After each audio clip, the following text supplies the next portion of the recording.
Please provide your name and media affiliation each time you ask a question during the press conference. We'll have 2 mic runners. Please wait for the microphone to reach you before asking a question. If you're joining on Zoom, please use the raise hand function for questions. We will address your questions after we take questions from the room. And now joining us, members of Coastal Carolina head coach Kevin Schnall, Blake Barthel, Cameron Fluke, and Wells Sykes. Gentlemen, congratulations on your victory. We'll start with a brief opening statement from Coach Schnall, and we'll open up the questions from the student athletes. Well, we've got a dugout full, bunch of hungry and humble dogs. And, luckily for us today, we just executed a couple more pitches than they did. But you can clearly see how that team went to Chapel Hill and won 2 games. It's a really good team. They took a lot of really good swings today. And, Wells ran down a couple balls in center field. We were able to, induce a big double play. And, again, we were able to get a couple big hits when it really mattered. And that big inning in the 8th was really critical. We'll now open up the questions for the student athletes. Mark Garland, College Baseball Central. Cameron, can you just speak a little bit about going out there and what the game plan was to try to keep you guys in that ball game and going out there and attacking these Arizona hitters? Yeah, I mean, it's the same as always, just going and attacking the plate and trusting what your coach calls and not making the moment too big, too much about yourself, and helping the team win. Blake, y'all have had a lot of games this postseason where you got behind early or you were tied late in the game and have kept coming back and kept winning. What's been the secret to that kind of streak? The pitching staff.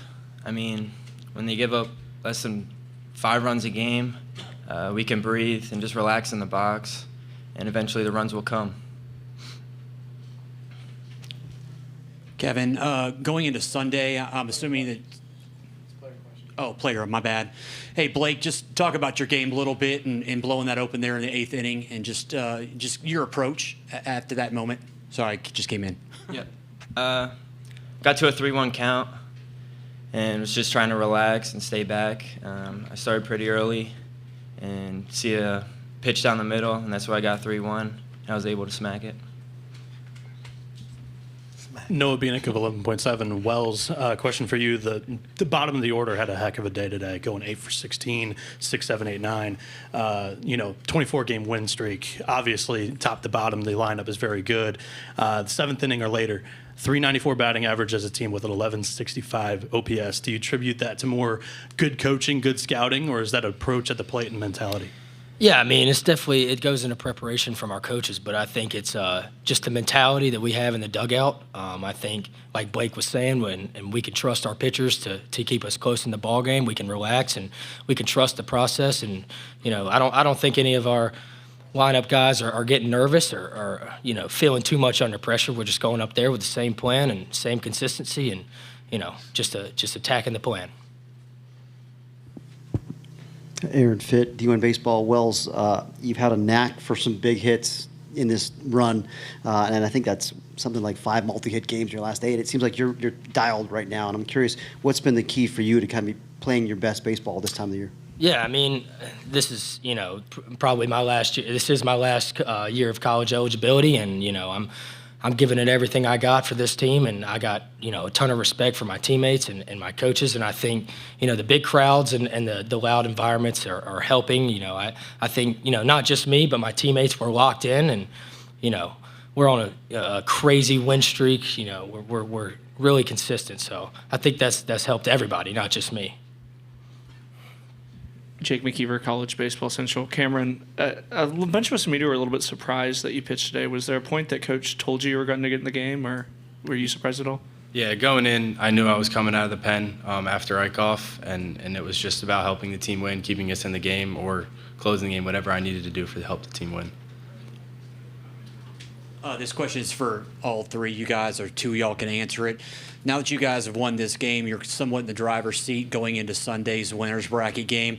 Just knowing that you guys have gotten an opportunity now to put yourself in that situation, just talk about going into Sunday a little bit, knowing that situation is right there in front of y'all. Blake, if you want to take this first and then work your way down.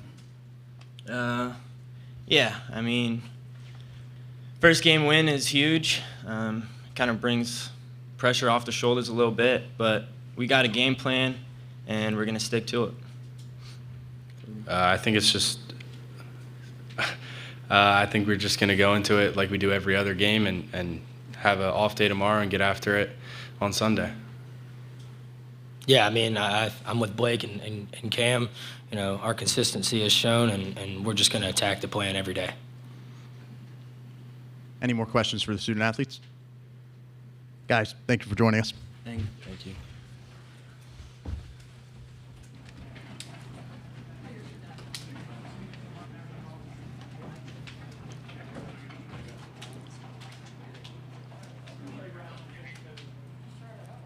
Okay, we'll now open it up to questions for Coach.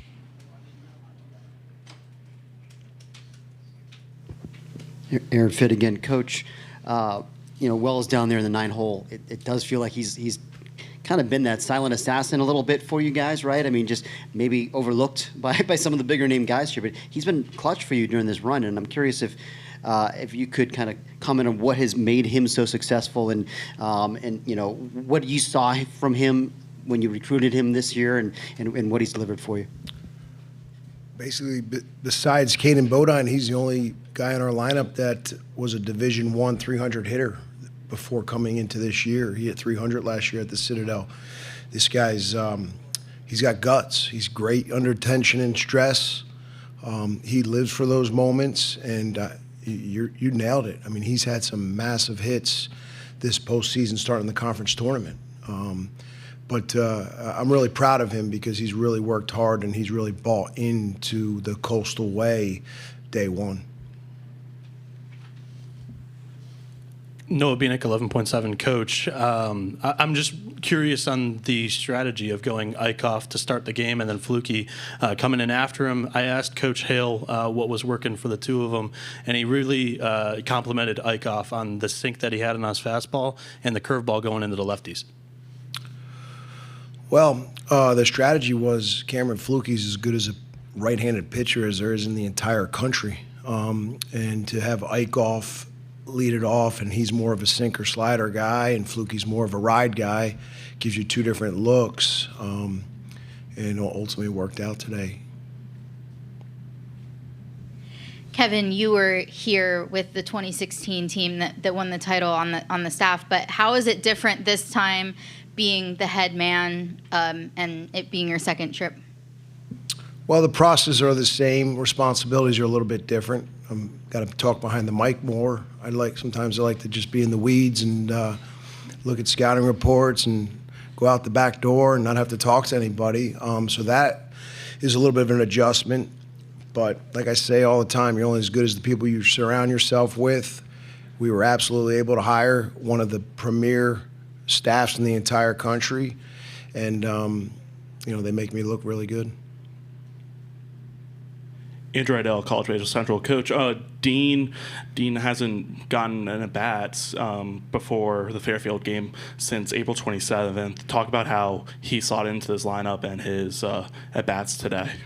Well, Dean was arguably one of our best offensive players at multiple times throughout this year, and unfortunately had an injury, and he's worked really hard to come back. And we discussed it at length last night as a staff, and we went with Dean today, and he really stepped up big time. I mean, especially after that first at bat where he strikes out, bases loaded, no outs, to come back and then get, deliver 2 hits after that. That's not easy to do. And you look at Sebastian Alexander, he struck out 3 times today. And that dog mentality came through. That was a massive hit there in the 8th to get Blake Barthrow up to the box. And when Blake got that hit, we hit the trifecta. We scored first, we got the big inning, and we got the 7. Dinner reservations were made. Coach, you have one heck of a backstop in Bodine. He ties the program record for career runners thrown out. He did that in the top of the first inning. Bottom of the first inning, he leads it off with a hit. Can you just talk about, maybe comment, how he set the tone today? Well, I think that's being kind, one heck of a backstop. He's the best backstop in the entire country, hands down, non-negotiable, and we're really lucky to have that guy on our team the last 3 years.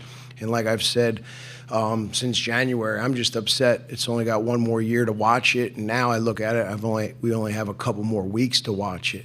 That guy's going to play in the major leagues.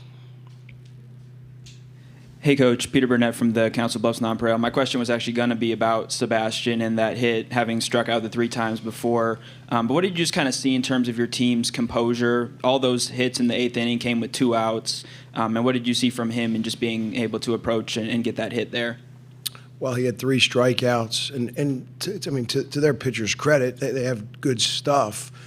As good as our offense was, there was a lot of times where we didn't do a good job of deciphering the difference between a strike and a ball. Way too many chases, and that put us in bad situations.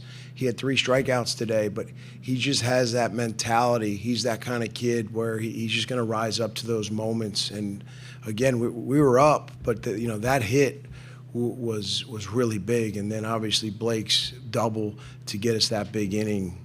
That was the nail in the coffin. Jake McKeever, College Baseball Central coach. There's been so many fearless moments on this run. Where do you think all this confidence on this team comes from?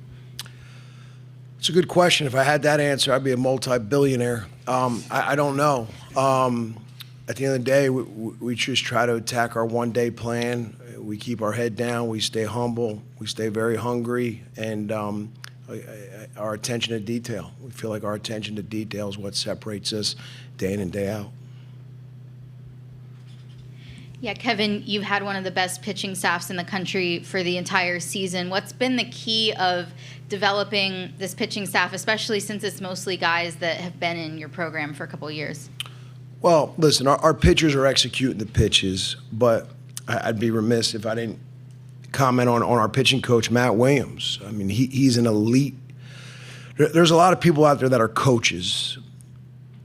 This guy is different. He's a teacher. He motivates. He inspires. He's demanding. He's aggressive. He's consistent. That's what separates him. And he's injected a lot of confidence into our pitching staff, and there's a reason why. That's a big reason why we have one of the premier pitching staffs in the country. Kevin, you went obviously with Cameron and Riley today. Their pitch counts were not very high. So going back to 16, you guys had to piecemeal that group, those pitchers, all the way through to win the national championship. I'm assuming that with these guys not being up there in pitch count, that you can bring these guys back relatively quickly if need be. That's a good offense. That they made Fluky work. I mean, he went 4 innings and threw 71 pitches. So, I mean, we're going to have to manage him a little bit. Eichhoff was only at 45. I mean, he's as efficient as anybody in the country. 4 innings, 45 pitches. So Eichhoff absolutely will be able to bounce back quick. But our focus is on the next game, and the next game is going to be Jacob Morrison. Take one more question. Coach, Blake, right now, the run that he's on, I mean, it seems like he's been really, again, consistently excellent for you down this whole run. Does it feel like he's where he was when he was red hot at the start of last year, or is he even better than that? And also, what was kind of the key for you to kind of bring him back to this level of performance? Well, Blake Barthel is one of the most complete players to ever play at Coastal. I mean, if you look at his full game, power, speed, short game, defense, base running, he does it all. This guy was a walk-on that just showed up to Labor Day camp. He was number 53 red shirt, backfield. Name wasn't even circled. It's an unbelievable story. He's a worker, he's a grinder, and I'm really happy for him. That'll conclude our press conference. Coach, thanks for taking the time to talk to us. Thank you. Hammond Communications will post a recording of this press conference